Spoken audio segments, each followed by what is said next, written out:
In this video, we are going to see a review on 3-mode automatic wire stripper from gearbest.com.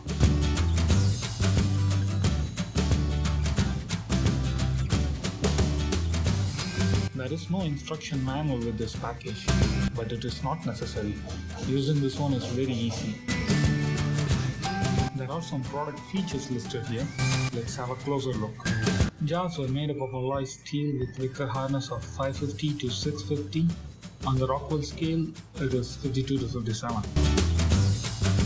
I definitely don't know what type of alloy steel it would be, but I'm sure an alloy steel with this harness will have resistance to wear and corrosion.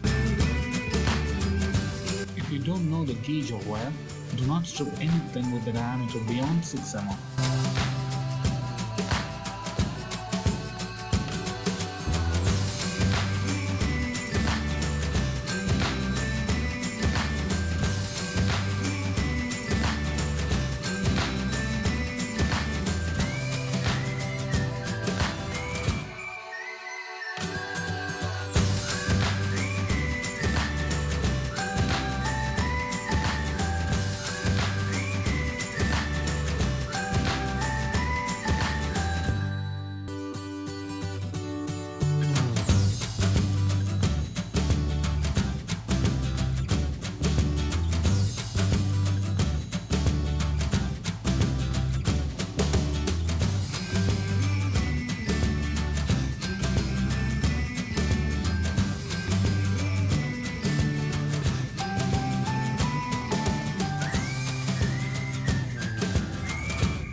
I'm having different gauges of wire here, and I'm going to strip them all.